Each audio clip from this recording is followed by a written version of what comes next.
करें, दूसरों के बारे में सोचना बंद करते हैं। यदि जितना दूसरों के बारे में सोचेंगे उतना ही ज़्यादा आप नकारात्मक, पति के बारे में, पत्नी के बारे में, बच्चों के बारे में, घर परिवार, पहली बात तो हम सबसे पहले तो इनका ही सोचते हैं, उसके बाद में थोड़े से रिश्तेदार, फिर उसके बाद में थोड़ा समाज, फिर उसके बाद में और दूर और दूर और दूर, फिर लग जाते हैं यूट्यूब वालों के बारे में सोचना, फिर हम फेसबुक वालों के बारे में, फिर गूगल वालों के बारे में, फिर चलती हुई जनता के बारे में, फिर अखबार में कोई न्यूज़ आ रही है तो उसके बारे में।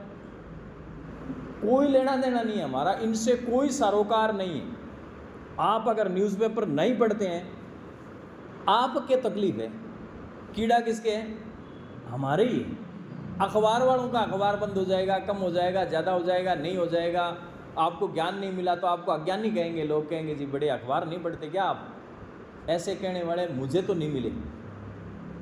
हाँ, कोई भद्दी सी न्यूज़ होगी वो ज़रूर कोई दूसरा पढ़ करके बोल देगा, अच्छा आपको पता नहीं वहाँ चोरी हुई थी, आपको पता नहीं आपके पड़ोस में जो रहते हैं उनके ये। तो कहने का मतलब ये है कि हम अगर लोगों के बारे में सोचते हैं तो ज़िंदगी बर्बाद करते जाएंगे। क्लियर कट है। अपना कर्म ठीक रखें। कर्म तो ठीक है आपको, अच्छा घर परिवार में सदस्यों के द्वारा आपको टॉर्चर किया जाता है, हम सबको टॉर्चर किया जाता है, कहा जाता है, कोई गलत कहता है, कोई सही कहता है, तो माता पिता, पति पत्नी, बच्चे, परिवार का जो सदस्य 4-5 है, उनके साथ में जिरेबाजी, उनके साथ में तर्क वितर्क ना करें।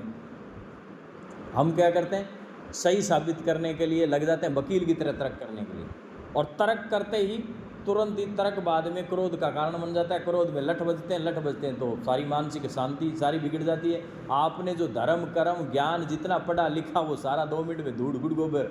क्या हुआ कि ज्ञानी बने हुए बैठे थे और ये ज्ञान यहाँ पर सारा बिखर गया। बड़े आप संत बने बैठे थे, बड़े आप धर्म करने वाले थे, लेकिन 2 मिनट में हमारा कुंडा करा दिया। किसने कराया? किसने कराया? तो हमारे भीतर ही विराजमान काम ने, क्रोध ने, लोभ ने, मोह ने, अहंकार ने, ईर्ष्या ने और द्वेष ने, 5-10 आदमी अंदर रहते हैं अपने। कितने? मुख्य तो है 5, और 5 के बाद में इनका सब डिवीज़न करते हैं तो 10, और वैसे इनका नाम है 2 ही। राग और द्वेष होते हैं 2 ही, या तो कोई अच्छा लगता है या तो कोई बुरा लगता है, 2 राग और द्वेष बनते हैं। उनसे फिर ये काम क्रोध लोभ सारी वृत्तियाँ पैदा हो जाती है। भगवत गीता इसके अनुसार है, पतंजलि योग सूत्र के अनुसार मैं बता रहा हूँ। हमें करना क्या है, ये ज्ञान की बात है, इसमें योग कुछ नहीं करेगा। आपने लगे रहेंगे जी योगा करके हम जो है वो करेंगे तो ये मार्ग थोड़ा लंबा पड़ेगा। ज्ञान से काटने की कोशिश करें। किसी ने कुछ भी कहा, क्रोध की बात है, आपको पूरा पता है कि मैं पूरी तरह रॉन्ग हूँ, और पता है कि जवाब दिया नहीं, लठ पड़े नहीं, आपको पता है कि आप रॉन्ग हैं, और अगर जवाब देंगे तब लठ पड़ेंगे। आपको पता है कि आप बिल्कुल ही राइट हैं, यहाँ पर आपकी कोई 1% भी गलती नहीं है, और फिर भी सामने वाला आपको कह रहा है गलत कह रहा है। अगर आप या वो सामने वाले क्रोधी स्वभाव के हैं तो साइलेंट मोड पर कितनी देर के लिए? 2 मिनट। कितनी देर? 2 ही मिनट।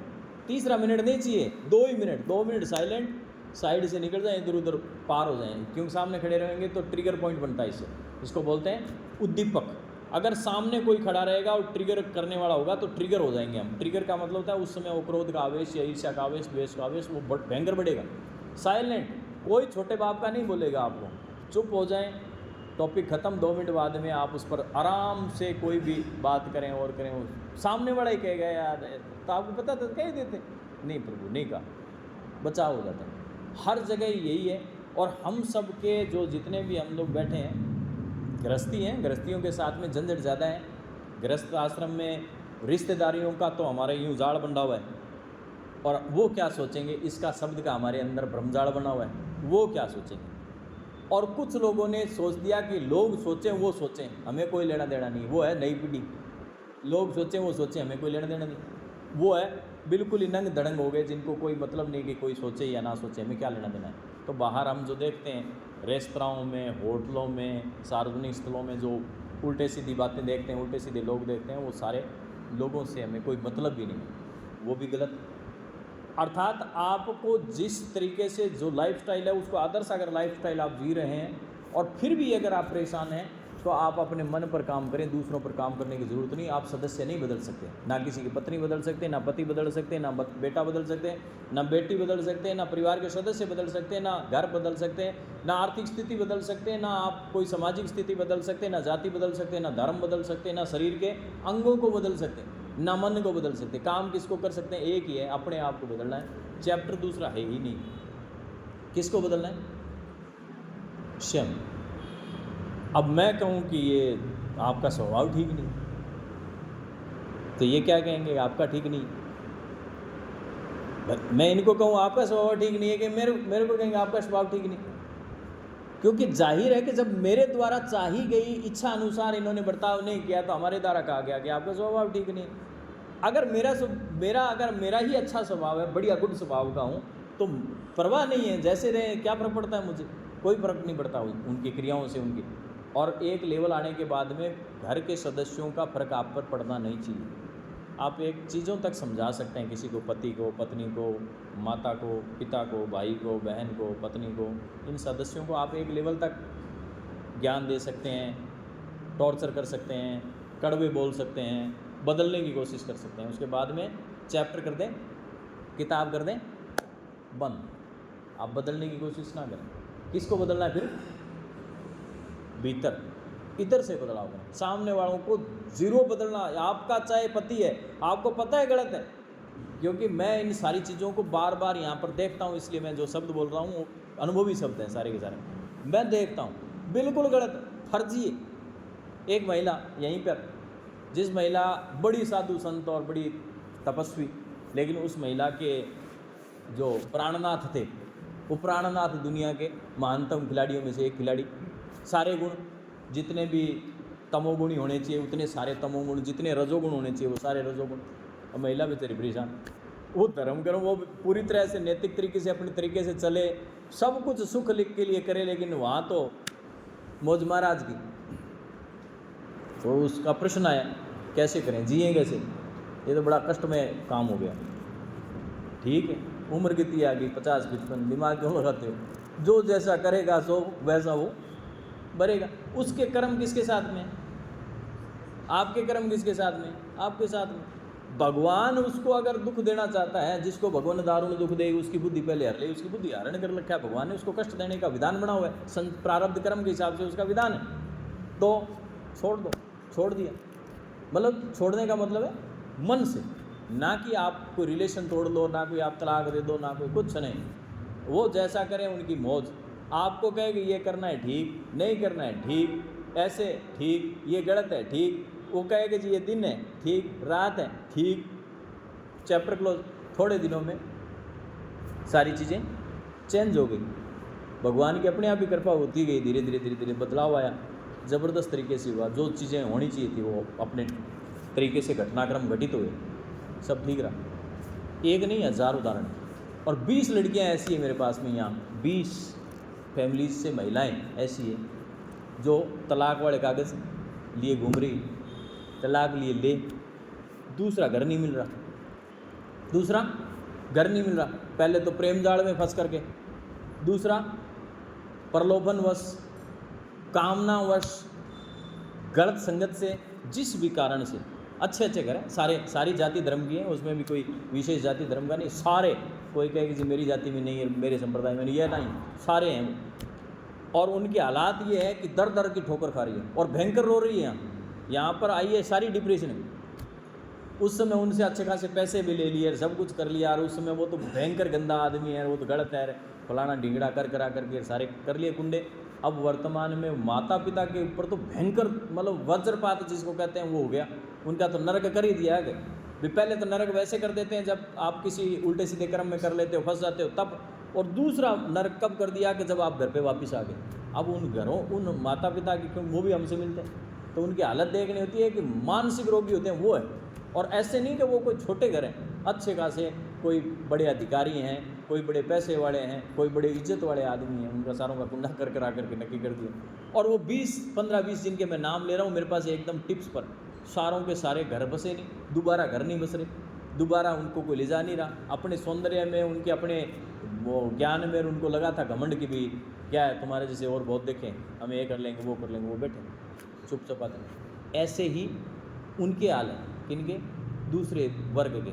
ये महिला वर्ग है, ऐसा ही पुरुष वर्ग 20 एक है, रोज़ यहाँ आ जाते हैं, एप्लीकेशन लगाते हैं मेरे पास आकर के, गुरु जी कोई हो तो बताओ, कोई रिश्ता कराओ। समझ रहे हैं? ये मैं रियलिटी कह रहा हूँ, ये कोई झूठी बात नहीं। यहाँ पहले वाली शादी हुई, शादी वालों को ये गुण अवगुण है, ये खराब है, यहीं खराब है, यहीं खराब है, ये ऐसे नहीं है, वैसे नहीं है, वो करा करके पिंडा चुड़ा लिया। अब बैठे कोई ढूंढो, कोई देखो, कोई विचार में हो तो तरह तरह से ऐसे 50 विदुर पुरुष, ऐसे 50 दूसरे महिलाएं, सारे बड़े कष्ट में जीवन जी रहे हैं। कोई एक आधा इनमें से 1% हो जिसका वापस गाड़ियाँ ठीक हो गई हो, वो अलग। हाँ, ट्रेजेडी बस किसी के साथ कोई दुर्घटना हो गई, किसी का कोई बिल्कुल ही गलत मिसमैचिंग ही गलत हो गई, वो ऐसे परिवार 1-2 है, लेकिन उनमें भी कष्ट के सिवाय कुछ नहीं मिला, सुख नहीं मिला उनमें, सब में। ये हुआ किसका गेम है? सारा का सारा मन का गेम है, किसी का ही गेम नहीं है। किसका है? मन का गेम है। मन क्या होता है कि जिस समय हमारी आसक्ति थी तब तो भगवान से भी ऊपर मान लिया हमने, और जिस समय हमारे मन में द्वेष भाव पैदा हुआ, अवगुण देखने की प्रवृत्ति पैदा हुई, उस समय हमें उनमें उतने अवगुण दिखे जिनकी कोई सीमा नहीं। अखबार तो खैर रोजाना भरे हुए आ ही रहे हैं, अखबारों में पूरी सूचना आ रही है। तो हमें काम किस पे करना है? मन लोभी, मन लालची, मन चंचल, मन चोर, मन के मते न चालिए, मन पलक पलक में और। क्या लिखा है? मन लोभी, मन लालची, मन चंचल, मन चोर। ये मन के काम है, सारे काम करता है आपका और चाहे हमारे वाला, सारे उल्टे सीधे काम। मन लोभी, मन लालची, मन चंचल, मन चोर, मन के मते न चालिए। ये कही है विद्वानों ने, शास्त्रों ने, संतों ने, सब ने क्या कही है? मन के मते न चालिए। मन पलक पलक में और, पलक पलक ऐसे झपकाया इतने में और, ऐसे झपकाया इतने में और, इतनी मन की बात है। तो मन की नहीं करनी है, करनी किसकी है? ज्ञान की, बुद्धि की। ज्ञान और बुद्धि कब काम करती है? जब आप किसी में मोह ज़्यादा ना पटको, ज़्यादा जब आपका लालच ना हो, ज़्यादा जब आपकी कामना वासना ना हो, ज़्यादा ऐसा भाव ना होगा, तब आपका मन निर्णय करेगा कि सही क्या है और गलत क्या है। जब आपके साथ में किसी का कोई लालच ना हो और फिर आपको कहे कि ये काम कर लो या इस तरीके से काम करो, तो जो निर्णय होगा वो एकदम परफेक्ट आएगा। अन्यथा कोई कहे कि जी मेरी कंपनी में जुड़ जाओ, आपका स्वास्थ्य बना दूंगा, आजकल आज चलते हैं ना बहुत, बस ये 2 डब्बे पी लेना, 2 डब्बे पीते ही हमारा काम क्या है प्रभु, वो उनके जो शब्द होंगे वो, हमारा काम है आपके स्वास्थ्य को ठीक करना। भगवान ने हमें बड़ा काम सौंप रखा है, ये इस जबान से निकलता है। और आप बस ये डब्बे लेंगे, डब्बे लेते ही आपका स्वास्थ्य एकदम उत्तम हो जाएगा। बस ये अब जहाँ ये डब्बे लेंगे शब्द लग रहा है, तो समझ लीजिए कि यहाँ वो नहीं बोल रहा, ये कोई और ही बोल रहा है, अर्थात वो डब्बा बोल रहा है, अर्थात उसका कहीं ना कहीं उसमें लालच बोल रहा है, और उसके अलावा कुछ नहीं है। रगड़ करके सबको रगड़ के, किसी के 10,000 का चूना, किसी के 50। ये तो मैं डब्बों की बात करिए। कंपनियों में इन्वेस्टमेंट के नाम पर आप ऐसे करो 50,000 दे दो, 50,000 में आपके 5 लाख हुए पक्के। किसी को क्रिप्टो करेंसी में, किसी को शेयर मार्केट ट्रेडिंग में, किसी को बिजनेस में, किसी को ब्याज के लालच में। तो मैं ऐसे करो 50,000 ब्याज पे चढ़ा दो, 2 रुपये सैकड़े से ऐसे मिलता रहेगा, बस तुम मौज है, कोई दिक्कत नहीं। वो धीरे से इधर खिसका दिए, किसी ने लाख दे दी, किसी 2 लाख दे दी, किसी ने 5 लाख दे दिए। बाद में आप है, वो संबंध है, फिर रस्सी है, फिर कुआड़ा है, फिर ठुकाई है, फिर गाड़ियाँ हैं, फिर वो ज़िंदगी नरकमय हो रही है। वो ज़रूरतमंद अगर कोई व्यक्ति है और उस व्यक्ति को यदि आप संयोग रिश्तेदार हैं, जानकार हैं, अननोन है, उसने आपसे 10,000 रुपये मांग लिए, बिल्कुल स्थिति अच्छी नहीं है, आप पैसे दें, मांगने की इच्छा न रखें, पैसे ये दे दिए, अब इसके बाद में चैप्टर क्लोज कर दें, दे उसकी मर्जी, ना दे उसकी मर्जी, उसको कहते हैं धर्म। जहाँ पर आपकी मांगने की इच्छा हो, जहाँ पर आपकी लेने की इच्छा हो, उसका नाम धर्म नहीं है, वो आपका स्वार्थ है। आप देखते हैं आज हम इसके काम आए, कल ये हमारे काम आ जाए, ज़्यादातर में हम ऐसे ही करते हैं। तो उम्मीद ना करें, अगर किसी का संयोग करना है और धर्म करना है तो पैसे दे करके उम्मीद ना करें, टॉपिक क्लोज कर दें। दे दे, भगवान की कृपा है, आपकी बड़ी कृपा है, लेकिन आप फिर उसके चक्कर में जो रिश्ते खराब करते हैं और हम चीज़ों को खराब करते हैं, उससे मन खराब होता है, आपका पारिवारिक जीवन बिगड़ जाता है, आपकी सामाजिक स्थितियां खराब हो जाती है, आपके संबंध खराब हो जाते हैं, क्लेश पड़ता है। और ये बीपी का कारण, शुगर का कारण, थायराइड का कारण, पेट का कारण कोई खान पान थोड़ी है। कौन है? ये मन जी है। कौन है? ये मन है। आपके और हमारे अधिकांश बीमारियों की मुख्य वजह जो है वो कौन है? मन है, तन नहीं है। अब फिर मैं एक एक के साथ में घटित करवा करके बता दूं, लेकिन वो फिर आप कहोगे कि हमारा व्यक्तिगत नाम ले लिए। एक एक के साथ में, हर बीमारी के साथ में मनोदेहिक कारण है। लिखा हुआ है साइकोसोमेटिक डिसऑर्डर्स। क्या लिखा है? साइकोसोमेटिक डिसऑर्डर, वे डिसऑर्डर जो मन के कारण से देह में आ गए, तन में आ गए। और इसको हर एक महिला पुरुष जानता है कि मेरी ये बीमारी हुई क्यों, वो बता देगी। थोड़ी देर उसको कूद रहे हो ना, तो ये बीमारी तो उस समय ऐसे लग गई थी हमारे, इस कारण से लगी।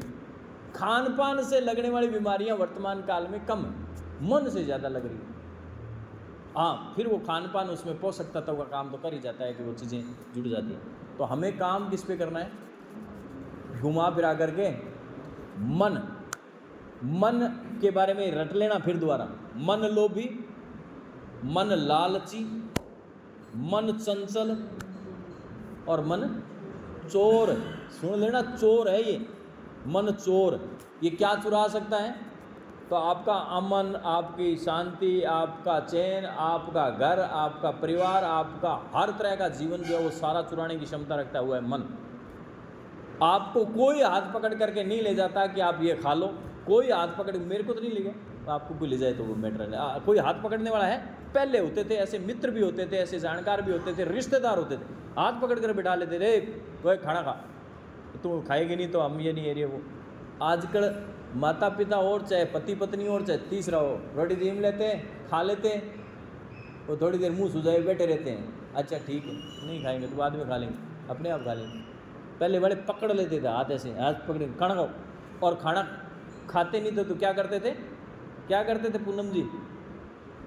कहाँ से ले गए थे आप? हाँ, उसके पास ले गए। ऐसे पकड़ा, चूरमा बनाया और मुंह में ठूस देते थे। बलवीर जी नहीं ठूसते थे क्या?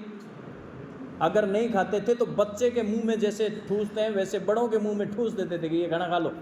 आजकल चाहे 5 दिन आपकी पत्नी चाहे पति भूखे बैठे मरे थे, मुंह सुझा लिया तो चैप्टर क्लोज है, बाद में बैठे रहो थे ना खाओ। पहले वाले वो ज़्यादा से ज़्यादा कोई 2-4 घंटे की अगर छोटी मोटी बात भी हो गई थी तो पकड़ करके धक्के से।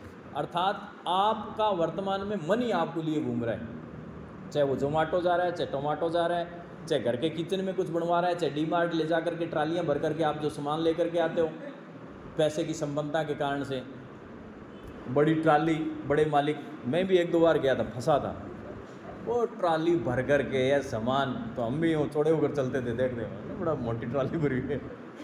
बाद में जब हाथ पॉकेट खाली होने लगती है और उस सामान का कोई मतलब नहीं। हमारे गोदाम कितने आए तो मुश्किल से कोई आधा किलो, और दूसरे वाला सामान के दाल तो खत्म हो गई 10वें दिन, तेल तो 15वें दिन खत्म, तो चीनी भी खत्म हो गई, तो 15वें दिन ही माल खत्म हो गया। तो लाए क्या थे? ट्राली तो इतनी ऊंची भरी हुई थी, तो वो जो माल भराए थे बच्चों ने दर रगड़ करके, कोई मैगी बना कर, कोई दूसरे बना कर, कोई तीसरे बना कर, चेप के माल खत्म रहा। अब बिस्कुट की कोई लिमिट है? रोटी खाने वाला बिस्किट खाने बैठे तो कोई लिमिट है? कितने डब्बे खा सकते हो? थोड़े टेस्टी बिस्किट हो तो आप 10 डब्बों को 10 मिनट में, मतलब 10 दिन ही नहीं पूछने देते, बच्चे सारे खटा देते हैं। भुजिया की थैली 1 किलो की रख दो, एक बच्चा ही अगर घर में हो तो वो दे घुमा घुमा उसमें डाल चटनी है, डाल दूसरी चीज़ें डाल करके, आप सोए नहीं, उसने काम पक्का किया नहीं, माल खत्म सारा। ऐसा ही होता है? हाँ, बाकी कुछ सामान दिखते नहीं। अच्छा, दाल वाले डब्बे में आधा किलो दाल थी, बेचारी वो 15 दिनों में वो समाप्त होती है बड़ी मुश्किल से। अच्छा, दूसरा आप अड़सी उठा लेना, अड़सी 3 महीने चलेगी आपकी। 200 ग्राम अड़सी ले आना, 6 महीने चल जाएगी, ख़त्म नहीं होगी वो। सौंफ ले आना 100 ग्राम, 4 महीने, 3 महीने, 2 महीने, कोई ख़त्म होती है? काली मिर्च ले आना, वो तो आपके घर पे किसी खत्म हो जाए तो बात अलग है। काली मिर्च ले आना, काली मिर्च का डब्बा भरा पड़ा रहेगा 100 ग्राम का ही, शायद साल भर चल जाए। लेकिन ये जो माल है ना, 1 किलो का डब्बा हो जाए 2 किलो, कौन है इसमें? मन का गेम है सारा। अर्थात मन के द्वारा। अब फैसिलिटी किसने दी? हमारे बच्चे जी खिलाएं, हमारे पैसे, अब तो लाख रुपए कमा रहे हैं, पहले तो पैसे थे ही नहीं तो करते। पहले आप तो देखो भूख मरे हुए, हमारे बच्चे तो खाएंगे। ऐसे कर करके बच्चों को करके खराब, और ये ढोल छाप बच्चे, ये शरीर बन जाते हैं बच्चों के। फिर बेचारे वो उसको तो पता ही नहीं, छोटा बच्चा है, उसको क्या समझ है कि किसको खाने से हार्मोन बिगड़ते हैं, किसको खाने से पेट बिगड़ता है, शरीर खराब हो जाएंगे, फिर बाद में बैठना उठना चलना फिरना, हार्मोनल डिसऑर्डर, 100 तरह के लफड़े, कोई समझ में नहीं आती कहानी। और बिगाड़ने वाली कौन? घर में हम नहीं, माता और पिता दोनों ही, क्योंकि माता जी ने थोड़ा कह दिया और पिताजी का तो कार्ड खाली होना है, और वो थोड़ा चिल्ला लें तो उसका मन खराब होना है। तो इससे अच्छा है कि वो जैसे इस कड़े से राजी रहे तो ठीक है, एटीएम से तो कोई बात नहीं, चला लेंगे, पिंड छूट जाएगा। ये सब गेम सारा का सारा मन का ही मन का, ये रियलिटी, हमारे घरों की रियलिटी। इसलिए फिर लाइन रट लो दोबारा, आज का ध्यान यही है सारा का सारा। तो आप सोचो मैं सुना करके आपको कोई शांत करके भेज दूंगा। मन लोभी, विवेक जी, मन लोभी, मन चंचल, मन चोर, कितने हैं इसके कैरेक्टर? मन लोभी, मन लालची, मन चंचल, मन चोर, ये 4 चैप्टर हैं इसके। अब इसमें सारी कैटेगरी आ गई, इसकी जितनी जात देखनी है वो सारी जात आ गई, मन की जात। अब उसके बाद में मन के मते ना चालिए, ये बोला है। फिर संतों ने क्या कहा है कि मन के मते ना चालिए, इसके साथ साथ मत चलो। ये कह रहा है कि ये कर लें, ये खा लें, ये पी लें, इसको ऐसे बोल दें, इसका ऐसा सुन लें, ऐसे कर लें, मन के मते ना चलो। क्या? मन पलक पलक में, और ये तो 1 मिनट में तो इधर पूजा कर रहा है, पूजा करते करते 2 मिनट, अरे परांठे बने कि नहीं बने, हल्लो। और पूजा में तुम भगवान के बैठे हो और उधर से परांठे की तैयारी चल रही, तुम परांठे बनाओ तब तक मैं पूजा कर लेता हूँ। तुम रोटी सब्जी तैयार करो, मैं बस 2 मिनट में आया, दिया करार, बस अपने कर लें, मैं स्नान करके आया, ऐसे ऐसे कर। ये मन है इधर से इधर, अर्थात मन आपका अच्छा उसके साथ भी नहीं रहेगा। थोड़ी सी परांठे खाए, चार ये तो खराब है परांठे, ठीक नहीं, तो छाछ ले आओ, छाछ पी ली, ये छाछ पी ली, ये परांठे खा लिए ज़्यादा, अब तो इन्हें कॉफ़ी बना लो। हलो, अभी कौन कर रहा है? शरीर की कोई डिमांड नहीं है, शरीर जड़ है, शरीर जड़ तत्व है, इसका कोई डिमांड नहीं होती। डिमांड किसकी है? मन की है। और मन को ये काम करवाने वाले कौन है? तो आंखें, नाक, कान, ये 3-4 इसके पार्ट हैं, ये मित्र मिल जाते हैं सारे। मन को तो लगा देते हैं आगे, फिर आंखें लेती है स्वाद, कान लेते हैं स्वाद, और जीभ लेती है स्वाद। ये 5 लोग इसके साथ रहते हैं, ये कृष्ण जी वाले मित्र हैं। जैसे कृष्ण जी के साथ में माखन खाने के लिए 5, 7, 10 मित्र चलते थे, वो सेम मित्र है, इस मन के साथ में चलते रहते हैं। वो तो भगवान कृष्ण थे, तो उनका तो ठीक, मन भी ठीक था, सारी चीज़ें ठीक थी।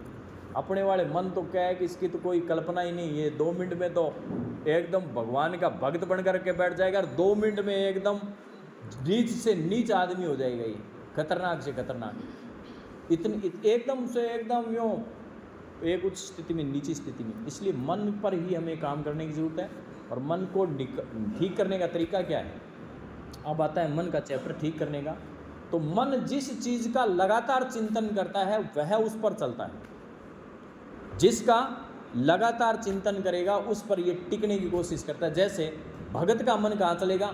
जोर मार लें उसका। अगर भगत हो गया और अच्छी भक्ति करने लग गया, अच्छा नाम जाप करने वाला है, तो उसको पकड़ पकड़ कर ही ले जाना ही पड़ता है इधर उधर। वो तो कहीं संतों में बैठा मिलेगा, संत नहीं मिले तो वीडियो सुन रहा है तो भगवान के चलेंगे, किताब पढ़ रहा है तो भगवान की, नाम ले रहा है तो भगवान की, चर्चा करे तो भगवान की। ऐसे आपके घरों में 1-1, 2-2 सदस्य होंगे।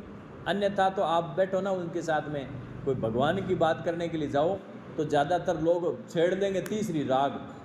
अच्छा, आपको पता है क्या कल क्या हुआ वहाँ पर? सारी खातीपुरा मोड़ रोड तोड़ दी, वो चौड़ी कर दी रोड, आपको पता है?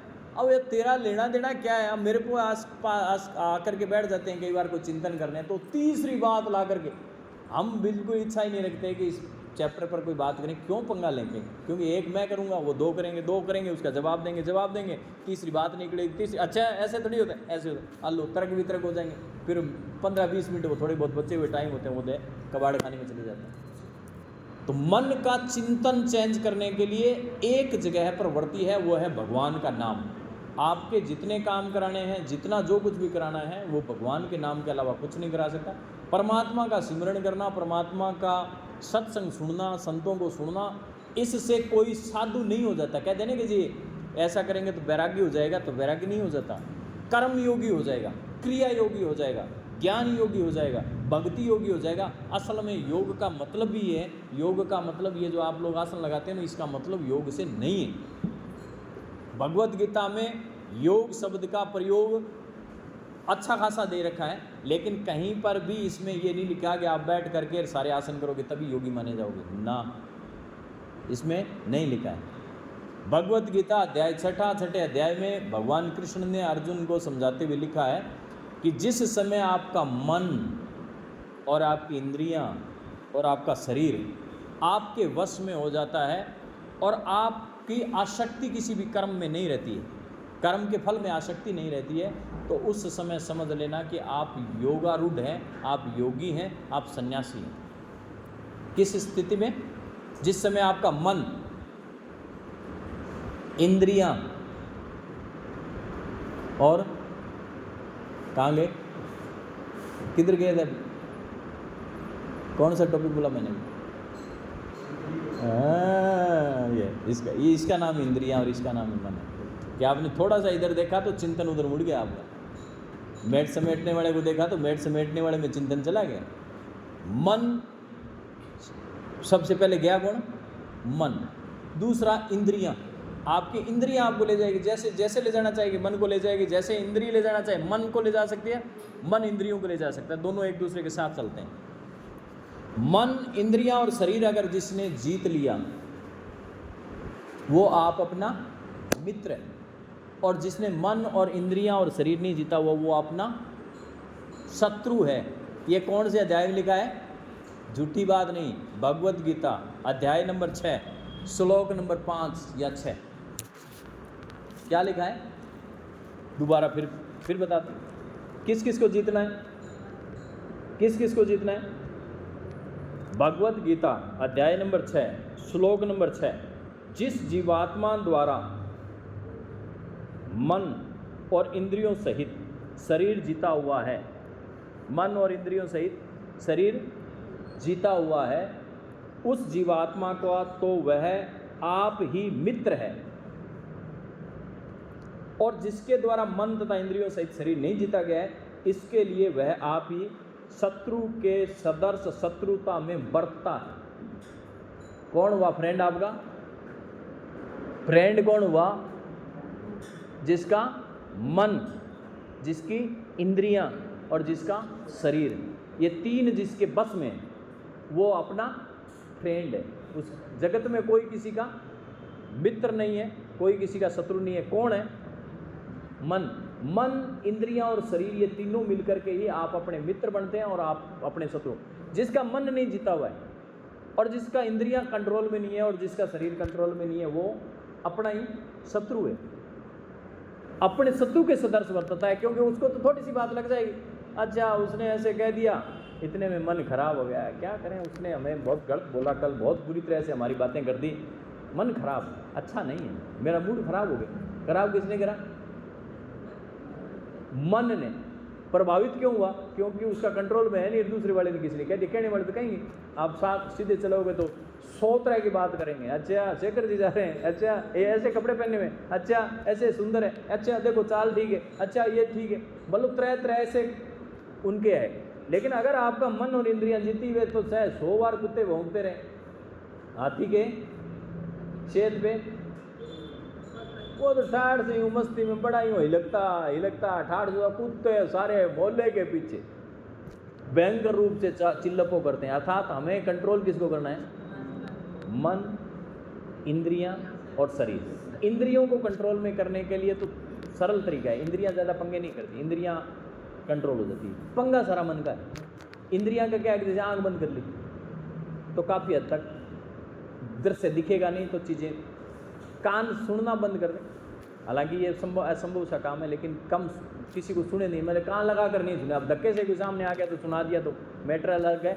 अन्यथा अगर मन नहीं हो तो काम, जैसे इनकी आंखें मेरे को देख रही, लेकिन अगर कान नहीं सुनना चाह रहे तो नहीं सुनेंगे। ये मन में अगर इनके चिंतन तीसरा चलना है तो चलेगा। मन, इंद्रियां और शरीर, तीन चीज़ है, अगर आपने कंट्रोल कर लिए तो जीवन में आपसे बड़ा मित्र कोई नहीं है। आप सबके मित्र भी हो जाएंगे, आप अपने मित्र भी हैं। और अगर मन कंट्रोल नहीं है, इंद्रियां कंट्रोल नहीं है, तो सारे दुश्मन में प्रतीत होंगे। ये क्या मिल गया खसम, ये क्या मिल गई लुगाई, ये क्या मिल गए बच्चे, ये हमारे घर में पनपने थे क्या सर बच्चे, ये हमारे घर में होना था क्या? हमें हर चीज़ में बुराइयाँ हैं, इसमें कोई शक नहीं है कि वो बुरा ही है। लेकिन अगर आप कंट्रोल वाले हैं तो झेल लेते हैं, क्योंकि यहाँ पर आते हैं कई ऐसे बच्चे जो विकलांग हैं, जन्मजात छोटे बच्चे हैं, बेचारे की लड़की हुई है, लड़की पैर टेढ़े हैं, इधर टेढ़े हैं, हाथ टेढ़े हैं, मुंह टेढ़ा है, मतलब अब उसकी क्या हालत होगी। अगर उसका मन कंट्रोल नहीं है, मन कंट्रोल है तो वो सोचेगा कि भगवान ने जो दे दिया अब इसकी जैसी सेवा करनी है अपने लिखिए। और अगर मन कंट्रोल नहीं है तो सारे दिन रोए बैठ के कि मेरे ये भगवान ने मेरे साथ ऐसा किया, मेरे साथ ऐसा क्यों किया, मेरे साथ ऐसा क्यों किया, अन्यथा कोई फर्क नहीं। तो मन पर काम करने की ज़रूरत है, इंद्रियों पर काम करने की, और इस पर अब इस पर काम कैसे करें, तो मैंने आपको बार बार बताया है कि शास्त्रों का अध्ययन करना रखा करो घर में, कोई फ़र्क नहीं पड़ता, आपकी ज़िंदगी खराब नहीं होती।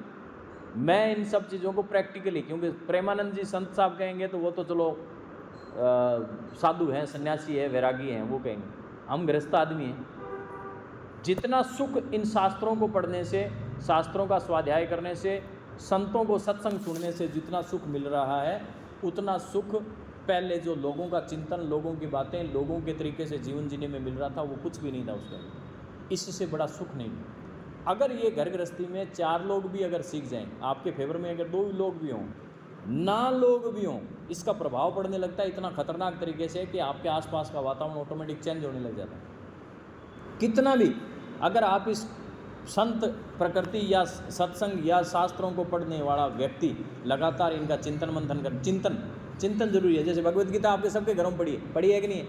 लगभग घरों में पढ़ी होगी, लेकिन आपने एक बार पढ़ ली या देख ली बस, या कभी कोई मूड आ गया तो अलग, रटेंगे नहीं जब तक इसको अंदर से इसका एक एक भाव आपके भीतर नहीं उतरे, तब तक इस भगवद गीता का कोई मतलब नहीं। ये सामान्य किताब है, और अगर ये रट करके अंदर उतर गई, ज्ञानी व्यक्तियों के लिए, यह है ज्ञानियों के लिए। अगर मान लीजिए कम पढ़े लिखे हैं, भगवद गीता समझ में नहीं आती, तो जरूरी नहीं है वो भगवद गीता पढ़े, वो अपना रामायण भी पढ़ सकते हैं। रामायण नहीं पढ़े, उनको ये भी समझ में नहीं आती, तो सत्संग सुने ठाठ से, उनसे ही कल्याण हो जाएगा। पढ़े लिखे आदमी को रोकने का, कंट्रोल करने का तरीका ग्रंथों में बहुत तगड़ा है। आपके सारे तर्क वितर्क नष्ट कर देगा। आप कहोगे ये वो फलाना ढिगड़ा, उल्टे सीधे जितने तर्क करेंगे वो सारे तर्क इससे रुक जाएंगे। लेकिन जैसे कम पढ़े लिखे हैं, जिसको इन चीज़ों की भाषा ही समझ में नहीं आती, बहुत गहरे गूढ़ अर्थ हैं इनमें, तो वो नहीं समझ में आते, वो सत्संग सुने, वो सत्संग सुने, रुचिकर भी होती है। जो संत पसंद हो उसके सत्संग सुने। आपकी गृहस्थी में कोई ऐसा नहीं है कि कहीं वैराग्य हो जाएगा और आप जो वैराग्य हो जाओगे, आप घर गृहस्थियाँ छोड़ दोगे, ये थोड़े दिन वैराग्य जागता है, थोड़े वापस थोड़ा सा ही माल खाया वापस वैसे के वैसे हो जाते हैं, कोई फर्क नहीं पड़ता। हाँ, आपकी प्रवृत्ति बदल गई, आपके विचार बदल गए, आपकी सोच बदल गई, आपका भावना बदल गई, आपकी दृष्टि बदल गई, तो समझ लेना मौज ही मौज है। थोड़े दिन लोग कहेंगे कि ये गलत है, बाद में सारे पीछे और आपके पीठ के पीछे आपकी प्रशंसा करेंगे। आपके मुंह पे तो कहेंगे सारा दिन क्या पढ़ते हो और क्या देखते हो, लेकिन जब बात कहीं रिश्तेदारों में, जानकारों में, ज्ञानियों के बीच में आएंगे ना, तो सीधा उदाहरण देंगे कि ये देखो, ये जो महिला है ये सुबह 5 बजे उठती है, 4 बजे उठती है, मंदिर जाती है, पूजा पाठ करती है, सारा शास्त्रों का अध्याय करती है, संतों के प्रवचन सुनती है, सत्संग में जाती है। ये हमारे माता जी ना बहुत वैसे, आप उनकी प्रशंसा करते, उनके सामने चाहे आप आलोचना करते हैं, ये सारा दिन लिए बैठे रहते, और बाहर जाकर के प्रशंसा उसी की करो, तो अपने को बाहर वाली से मतलब है, घर में चाहे वो 7 बार अपने को टोक भी देते, क्या फर्क पड़ता है। ऐसे ही मन कंट्रोल का इससे बढ़िया समाधान कुछ नहीं है।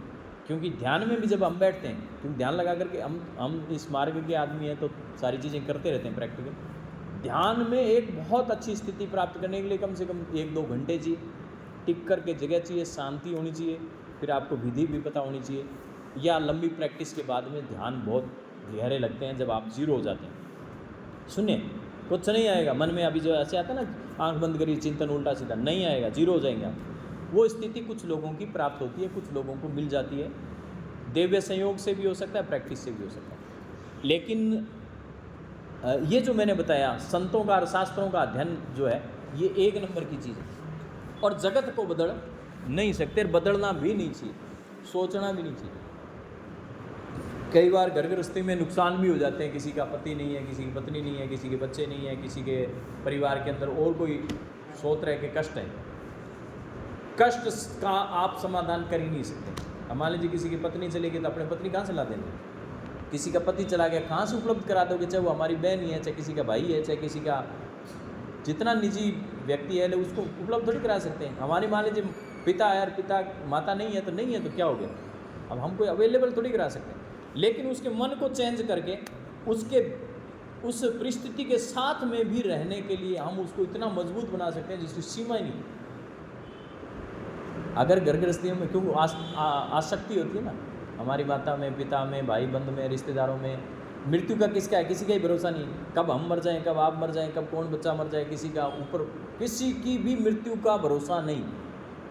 ये तो कहीं अपने को लगता है कि सब ठीक रहेगा, लेकिन पता नहीं चलता, रोज़ दुर्घटनाएं घटती है, चीज़ें हो जाती हैं। मन अगर इनसे ठीक करा हुआ है तो फिर चीज़ें जो भी घटित होती रहे उसको इतना नुकसान नहीं हो सकता, मानसिक रूप से तकलीफ में नहीं आएगा, पीड़ा में नहीं होगा और बचाव हो जाएगा। तो ये आज का चिंतन, ये आज का ज्ञान, ये आज का विज्ञान